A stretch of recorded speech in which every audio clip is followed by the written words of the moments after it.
you are maidenless, a bit player, fully divorced from the strength of runes.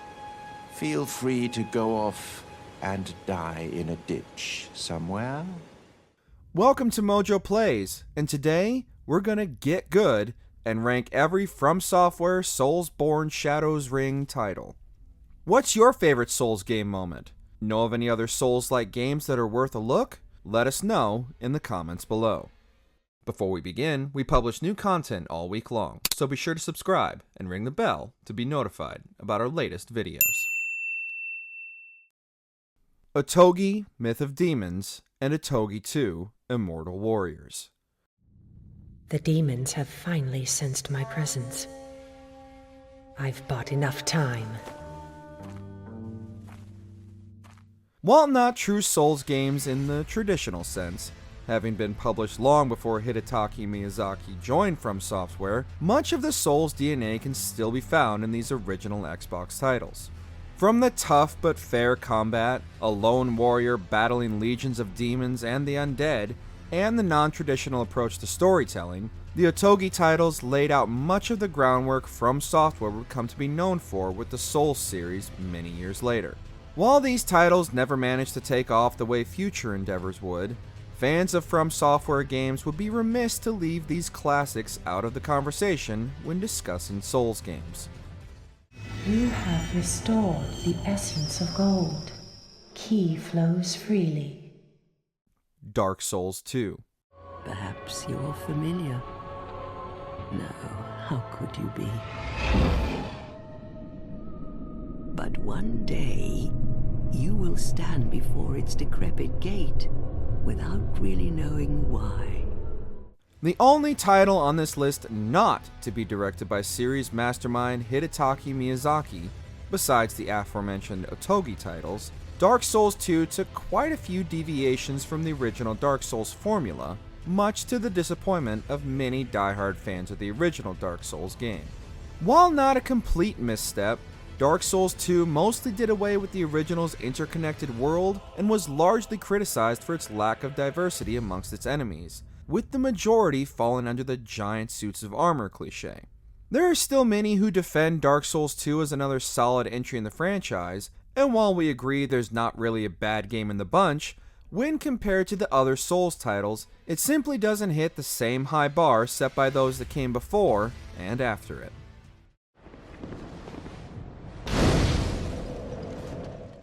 Demon Souls. You came for Demon Souls? Or to save this land and be remembered as a hero? Originally projected to be a massive failure by many, including those on the dev team, the original Demon Souls was a title not even PlayStation had faith in, despite their publishing deal with FromSoftware. However, when a young Hidetaka Miyazaki came on board, he saw the title as an opportunity to make the game he always wanted to. A deep medieval fantasy title that didn't hold the player's hand every step of the way and let them discover the world for themselves.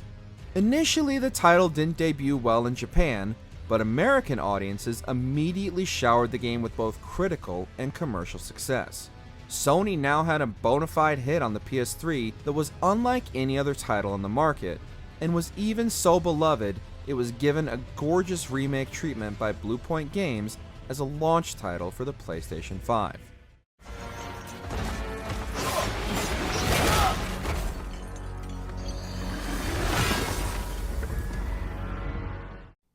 Dark Souls 3. And so it is that ash seeketh embers. Returning to the series he helped create after taking a break to visit the streets of Yharnam, Miyazaki brought the story of the first flame to its epic conclusion with Dark Souls 3. The culmination of all the previous titles with some new tricks thrown in, Dark Souls 3 was more than a worthy send-off to the series that made FromSoftware a household name. Released to both critical and commercial success, Dark Souls 3 was Bandai Namco's fastest-selling title at the time of release, shipping 3 million copies in only its first 2 months on the market. Dark Souls 3 also returned to the series' interconnected world, and received 2 substantial DLCs that were equally well received. While Miyazaki hasn't completely ruled out another entry in the Dark Souls franchise, this is more than a worthy send-off should the company choose to end the series on its highest note. Well, you're not alone. We unkindled are worthless. Can't even die right. Sekiro: Shadows Die Twice. 目覚めたようじゃな。どうやらまだ死の定めではないと見える。 Sekiro was a major departure from previous titles, focusing not only on a more real-ish world setting in feudal Japan, but also making stealth and vertical traversal the main focus of not only gameplay, but combat as well. Sekiro follows the wolf and his mission to rescue a young boy prince under his protection. The wolf is also granted the ability to resurrect himself should he fall in battle, giving players a strategic edge when the enemy's back is turned. Viewed by many fans as a spiritual successor to the Tenchu series, albeit with FromSoftware's traditional tough-as-nails gameplay and over-the-top boss fights, many fans who had mastered Dark Souls' combat found themselves struggling to retrain their muscle memory and get a handle on Sekiro's all-important parry system. For those who persevered, Sekiro was just as rewarding an experience as any traditional FromSoftware Souls entry. 私のため、そなたは戦ってくれた。捨ておくことなどできるものか。Dark Souls.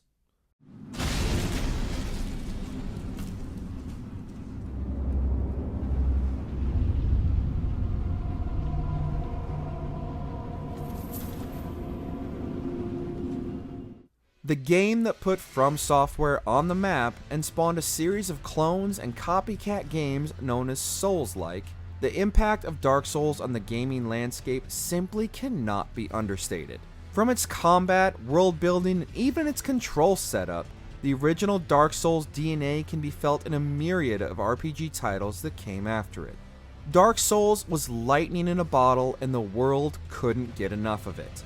Dark Souls catapulted series creator Hidetaka Miyazaki to the halls of the most well-known and respected game designers, and the series eventually led him to becoming president of FromSoftware. As many titles still follow in Dark Souls' footsteps even today, it's hard to imagine the gaming landscape without the influence of the series that took the world by storm. Only in the ancient legends it is stated that one day an undead shall be chosen. Bloodborne. Now, let's begin the transfusion. Oh, don't you worry. Whatever happens, you may think it all a mere bad dream. Taking a break from medieval fantasy, Bloodborne transports players to the city of Yharnam and all its eldritch horrors.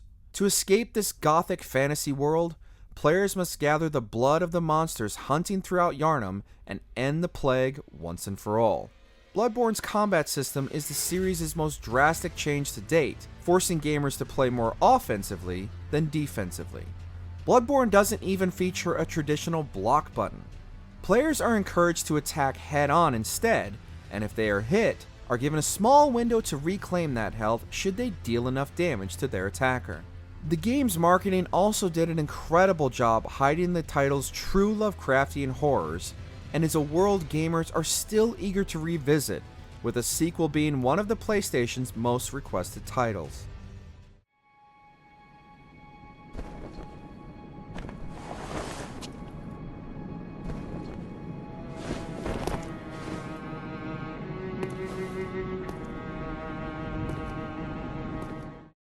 Elden Ring.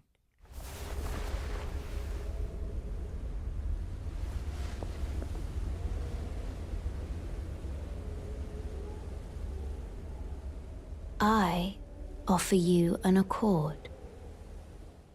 Calling Elden Ring open-world Dark Souls isn't completely inaccurate, but it also undersells what FromSoftware and Hidetaka Miyazaki have accomplished with the Lands Between.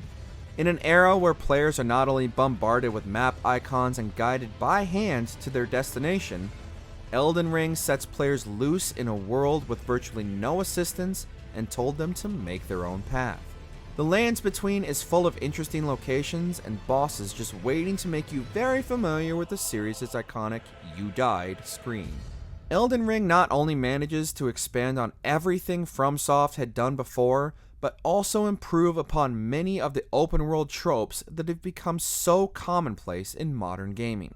Elden Ring has become a cultural phenomenon, with both gamers and critics making it one of the highest rated games of all time on Metacritic and an unquestionable commercial success worldwide.